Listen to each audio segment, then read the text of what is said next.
Hello दोस्तों, तो कैसे हो आप सभी। आशा करता हूँ आप सभी अच्छे ही होंगे।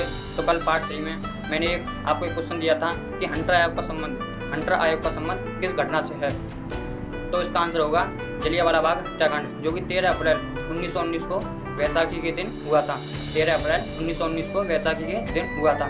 तो मैं मनोज कुमार आपका स्टडी A to Z में आप सभी को साथ करता हूँ। तो चलिए वीडियो को स्टार्ट करते हैं एक मोटिवेशनल लाइन के साथ। कर्तव्य पथ पर जो भी मिला यह भी सही वह भी सही। कर्तव्य पथ पर जो भी मिला यह भी सही वह भी सही। वरदान नहीं मांगूंगा हो कुछ भी, पर हार नहीं मानूंगा। तो चलिए वीडियो को स्टार्ट करते हैं। Let start the video. First question है कि चर्चा में रहे समीर बनर्जी किस खेल से संबंधित हैं। चर्चा में रहे समीर बनर्जी किस खेल से संबंधित हैं। तो इसका आंसर होगा टेनिस। समीर बनर्जी चर्चा में क्यों रहे? क्योंकि इन्होंने विंबलडन जूनियर का खिताब जीत लिया है। समीर बनर्जी ने विंबलडन जूनियर का खिताब जीत लिया है। और यह खिताब किसको हराकर जीता है? समीर बनर्जी ने विंबलडन जूनियर का खिताब किसको हराकर जीता है? तो ये विक्टर लेलो को समीर बनर्जी ने विंबलडन जूनियर का खिताब जीता है। तो नेक्स्ट क्वेश्चन है कि समीर बनर्जी ये भारतीय मूल के हैं बट अमेरिकी टेनिस प्लेयर हैं, बट अमेरिका में रहते हैं। नेक्स्ट क्वेश्चन है कि पहले भारतीय जिन्होंने विंबलडन जूनियर का खिताब जीता था। तो इसका आंसर होगा रामनाथन कृष्णन। नेक्स्ट क्वेश्चन की तरफ बढ़ते हैं कि विंबलडन 2021 का खिताब किसने जीता? तो इसका आंसर होगा पुरुष वर्ग में नोवाक जोकोविच ने जीता है, जो कि सर्बिया के रहने वाले हैं। और महिला वर्ग में एश्ले बार्टी ने जीता है, जो कि ऑस्ट्रेलिया के रहने वाले हैं। विंबलडन 2021 का खिताब पुरुष वर्ग में नोवाक जोकोविच ने जीता है, जो कि सर्बिया के रहने वाले हैं। और महिला वर्ग में एश्ले बार्टी ने जीता, जो कि ऑस्ट्रेलिया के रहने वाली है। नेक्स्ट क्वेश्चन की तरफ बढ़ते हैं कि विंबलडन टूर्नामेंट किस मैदान में होता है? विंबलडन टूर्नामेंट किस मैदान में होता है? तो विंबलडन टूर्नामेंट घास के मैदान में होता है। इसका आंसर होगा घास के मैदान। नेक्स्ट क्वेश्चन कि सबसे पुराना टूर्नामेंट कौन सा है? तो आंसर होगा विंबलडन टूर्नामेंट। नेक्स्ट ये विंबलडन टूर्नामेंट कब से स्टार्ट हुआ? विंबलडन टूर्नामेंट 1877 से स्टार्ट हुआ। नेक्स्ट फ्रेंच ओपन 2021 का खिताब किसने जीता? तो आंसर पुरुष वर्ग में नोवाक जोकोविच ने जीता है, जो कि सर्बिया के रहने वाले हैं। और महिला वर्ग में बारबोरी ने जीता है, जो कि चेक गणराज्य की रहने वाली है। नेक्स्ट फ्रेंच ओपन किस कोर्ट पर खेला जाता है? तो आंसर होगा clay court. French open clay court पर खेला जाता है। नेक्स्ट क्वेश्चन है king of the clay court किसे कहा जाता है? तो आंसर होगा राफेल नडाल को king of the clay court कहा जाता है। नेक्स्ट क्वेश्चन है कि फ्रेंच ओपन 2020 का खिताब किसने जीता? तो आंसर होगा राफेल नडाल को king of the clay court कहा जाता है। राफेल नडाल कहाँ के रहने वाले हैं? राफेल नडाल स्पेन के रहने वाले हैं। नेक्स्ट क्वेश्चन ऑस्ट्रेलियन ओपन 2021 का खिताब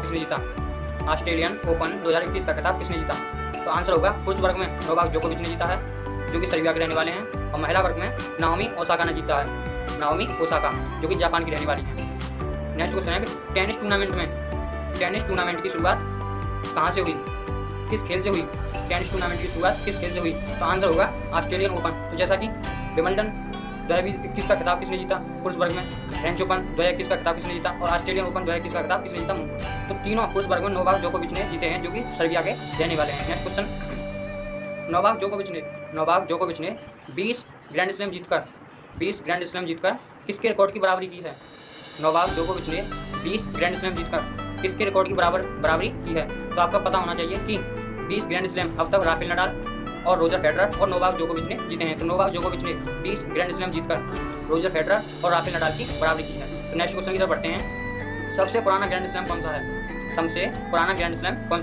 तो आंसर होगा विंबलडन। सबसे पुराना ग्रैंड स्लैम विंबलडन है। तो नेक्स्ट वर्ष 2020 में किस ग्रैंड स्लैम का आयोजन नहीं हुआ? तो आंसर होगा विंबलडन का 2020 में आयोजन नहीं हुआ। नेक्स्ट सेकंड क्वेश्चन होगा हमारा। ये फर्स्ट क्वेश्चन था जिसमें कि जितने भी रिलेटेड क्वेश्चन बनते थे पेपर में आने वाले, मैं सारे कहा दिए। सेकंड क्वेश्चन है हाल ही में अम्बोली को जैव विविधता स्थल घोषित किया है। जैव विविधता अधिनियम किस वर्ष का है? तो आंसर होगा 2002। हाल ही में अम्बोली को जैव विविधता स्थल घोषित किया है। तो जैव विविधता अधिनियम किस वर्ष से संबंधित है? आंसर होगा 2002 से। तो अम्बोली एरिया कहाँ पर है, अम्बोली क्षेत्र कहाँ से संबंधित है, तो ये इंडिया के साउथ महाराष्ट्र से संबंधित है, इंडिया के साउथ महाराष्ट्र से अम्बोली क्षेत्र संबंधित है। नेक्स्ट क्वेश्चन, अब सेकंड क्वेश्चन में से जितने क्वेश्चन पेपर की दृष्टि से बन सकते हैं तो देखिए। नेक्स्ट क्वेश्चन है कि हाल ही में महाबलेश्वर की गुफा में, हाल ही में महाबलेश्वर की गुफा में चमगादड़ों में पाए जाने वाले किस वायरस की पुष्टि की है। हाल ही में महाबलेश्वर की गुफा में से चमगादड़ों में किस वायरस के होने की पुष्टि की गई है, तो इसका आंसर होगा निपाह वायरस। इसका आंसर है निपाह वायरस। तो महाबलेश्वर की गुफाएं हैं कहाँ पर, तो महाबलेश्वर की गुफाएं महाराष्ट्र में, महाराष्ट्र के सतारा जिले में है। महाबलेश्वर की गुफाएं महाराष्ट्र के सतारा जिले के अंदर हैं। महाराष्ट्र को मिनी कश्मीर के नाम से मशहूर महाबलेश्वर के वनों में एक गुफा में चमगादड़ों में निपाह वायरस की पुष्टि की गई है। तो महाबलेश्वर की गुफा कहाँ पर है, महाराष्ट्र के सतारा जिले में स्थित है। नेक्स्ट इसी में से क्वेश्चन है काला घोड़ा फेस्टिवल किस राज्य का है, काला घोड़ा त्योहार किस राज्य में मनाया जाता है, तो आंसर होगा महाराष्ट्र। काला घोड़ा फेस्टिवल महाराष्ट्र से संबंधित है। नेक्स्ट है लावड़ी नृत्य किस राज्य का है, लावड़ी नृत्य किस राज्य का है, आंसर होगा महाराष्ट्र। नेक्स्ट महाराष्ट्र स्वतंत्र रूप से अस्तित्व में कब आया, महाराष्ट्र स्वतंत्र रूप से अस्तित्व में कब आया, तो 1960 में महाराष्ट्र स्वतंत्र रूप से अस्तित्व में आया था। नेक्स्ट बनता है कि महाराष्ट्र के सीएम कौन है और गवर्नर कौन है। महाराष्ट्र के सीएम यानी मुख्यमंत्री उद्धव ठाकरे हैं और राज्यपाल भगत सिंह कोश्यारी हैं। तो हाल ही में एक मछली का जिक्र हुआ था कि शिष्टुरा हिरण्यकेशी मछली कहाँ पाई गई थी, तो अम्बोली क्षेत्र के एरिया में महाराष्ट्र के सीएम यानी कि उद्धव ठाकरे के बेटे ने तेजस ठाकरे ने अम्बोली क्षेत्र में शिष्टुरा हिरण्यकेशी मछली की नई प्रजाति खोजी थी। नेक्स्ट क्वेश्चन, गाय को वेदों में क्या कहते हैं, गाय को वेदों में क्या कहते हैं, ये यूपीपीसीएस में पूछा गया सवाल है कि गाय को वेदों में क्या कहते हैं, गाय को वेदों में क्या कहते हैं, इसका आंसर होगा अगन्या। गाय को वेदों में अगन्या कहते हैं। नेक्स्ट, पहली शिक्षा संस्कृति बोर्ड किस राज्य सरकार द्वारा स्थापित करने की घोषणा की गई है, तो आंसर होगा राजस्थान। नेक्स्ट फोर्थ क्वेश्चन है H1B वीजा किस देश से संबंधित है, H1B वीजा किस देश से संबंधित है, तो आंसर होगा यूएसए। H1B वीजा किस देश से संबंधित है, तो आंसर होगा यूएसए। नेक्स्ट गोल्डन वीजा का संबंध किस देश से है, गोल्डन वीजा का संबंध किस देश से है, तो इसका आंसर होगा यूएई। इसका आंसर होगा यूएई। नेक्स्ट की तरफ बढ़ते हैं फिफ्थ क्वेश्चन की तरफ कि दशक का spirit of the decade award 2020 किसे दिया गया है, दशक का spirit of the decade award 2020 किसे दिया गया है, तो इसका आंसर होगा MS धोनी को। दशक का spirit of the decade award 2020 दिया गया है। नेक्स्ट क्वेश्चन है कि दशक का सर्वश्रेष्ठ महिला क्रिकेटर का अवार्ड, दशक का सर्वश्रेष्ठ महिला क्रिकेटर का अवार्ड किसे दिया गया है, तो आंसर होगा एलिसा पेरी को, जो कि ऑस्ट्रेलिया की रहने वाली है। एलिसा पेरी को दशक का सर्वश्रेष्ठ महिला क्रिकेटर का अवार्ड दिया गया है एलिसा पेरी को, जो कि ऑस्ट्रेलिया की रहने वाली है। नेक्स्ट क्वेश्चन है कि 1990 में किस को भारत रत्न मिला, 1990 में किस को भारत रत्न मिला, तो आंसर होगा नेल्सन मंडेला और डॉक्टर भीमराव अम्बेडकर। तो क्वेश्चन पूछता है कि डॉक्टर भीमराव अम्बेडकर को भारत रत्न कब मिला, तो 1990 में डॉक्टर भीमराव अम्बेडकर को भारत रत्न दिया गया। नेक्स्ट क्वेश्चन की तरफ बढ़ते हैं कि जनता कर्फ्यू लगाने वाला वर्ल्ड का पहला देश कौन सा है, जनता कर्फ्यू लगाने वाला विश्व का पहला देश कौन सा है, तो आंसर होगा इंडिया। आंसर होगा इंडिया, जो कि जनता कर्फ्यू 22 मार्च 2020 को कोरोना महामारी के कारण लगाया गया।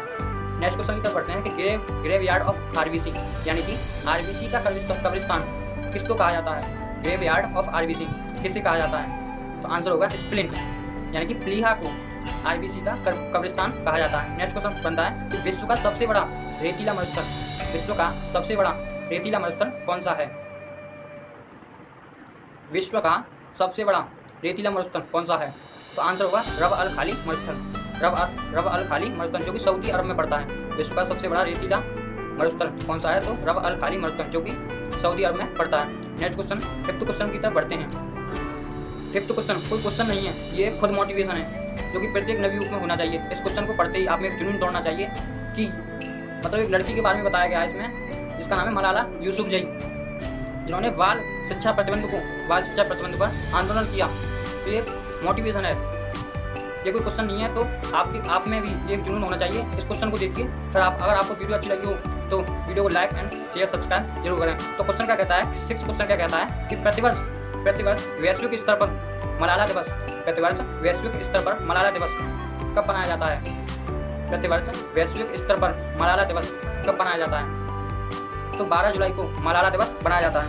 12 जुलाई को मलाला दिवस मनाया जाता है। तो मलाला दिवस है क्या? तो मलाला कोई स्थान या जगह का नाम नहीं है, मलाला एक लड़की का नाम है जिसका पूरा नाम है मलाला यूसुफजई। मलाला यूसुफजई। तो मलाला यूसुफजई का जन्म 1977 में पाकिस्तान में हुआ था। मलाला यूसुफजई का जन्म 12 जुलाई 1977 में पाकिस्तान में हुआ था। इस लड़की ने बाल शिक्षा पर जो प्रतिबंध था उसका विरोध किया। इस लड़की ने जो बाल शिक्षा पर प्रतिबंध था उसका विरोध किया। इस विरोध को देखकर तालिबानियों ने इस लड़की पर 2012 में गोली चलवा दी। ये लड़की फिर ठीक हुई और इस लड़की ने फिर से आंदोलन किया। तो ये जुनून है इस लड़की का, जो कि आप में भी होना चाहिए। ये लड़की फिर ठीक हुई और इसने फिर आंदोलन किया। नेक्स्ट, इसी के सम्मान में 2013 में यूएसए ने 12 जुलाई को प्रतिवर्ष वैश्विक स्तर पर मलाला दिवस के रूप में ये जाने जाने लगा। तो नेक्स्ट क्वेश्चन है कि वर्ष 2014 में मलाला यूसुफजई को शांति का नोबेल पुरस्कार मिला।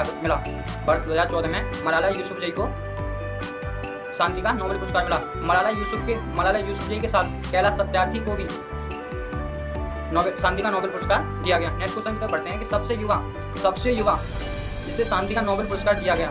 This is the very important question for every exam. Answer होगा मलाला यूसुफजई। सबसे युवा जिसे शांति का नोबेल पुरस्कार मिला गया, तो आंसर होगा मलाला यूसुफजई। नेक्स्ट क्वेश्चन, मलाला यूसुफजई की बुक कौन सी है? मलाला यूसुफजई की बुक कौन सी है? तो आंसर होगा वी आर डिस्प्लेस्ड।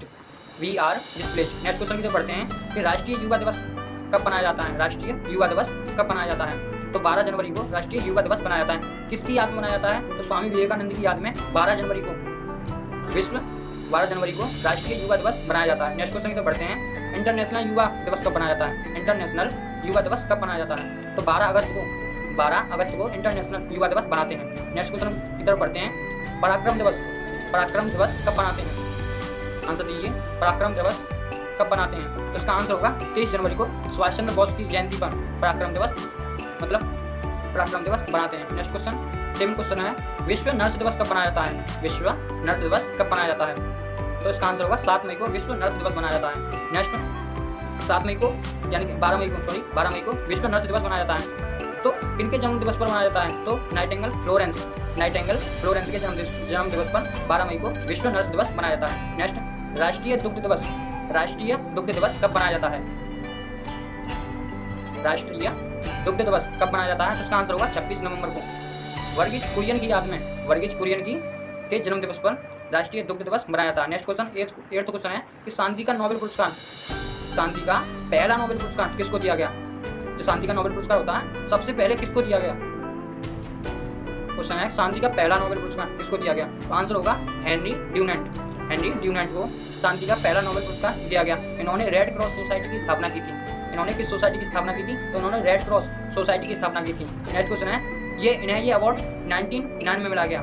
इन्हें ये अवार्ड 1909 में दिया गया। नेक्स्ट क्वेश्चन है कि असम के मुख्यमंत्री कौन है? तो असम के मुख्यमंत्री हेमंत बिस्वा शर्मा है, जो कि 15वें नंबर के हैं। और असम के राज्यपाल कौन से हैं? असम के राज्यपाल जगदीश मुखी हैं।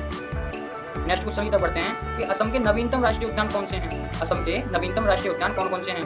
तो एक रायमोना राष्ट्रीय उद्यान और देहिंग पटकाई राष्ट्रीय उद्यान, ये 2 असम के नए राष्ट्रीय उद्यान हैं। तो असम में टोटल कितने राष्ट्रीय उद्यान हैं? असम में टोटल 7 नेशनल पार्क हैं। तो कौन कौन से? नंबर 1 काजीरंगा नेशनल पार्क किसके लिए फेमस है? तो ये एक सींग वाले गैंडे के लिए फेमस है। नेक्स्ट है दूसरा मानस राष्ट्रीय उद्यान, तीसरा है औरांग नेशनल पार्क, चौथा है नामेरी राष्ट्रीय उद्यान, 5वां है डिब्रू साइखोवा नेशनल पार्क, 6 है Raimona national park. Raimona national park किसके लिए प्रसिद्ध है? तो रायमोना नेशनल पार्क गोल्डन लंगूर के लिए फेमस है। और 7 है देहिंग पटकाई राष्ट्रीय उद्यान।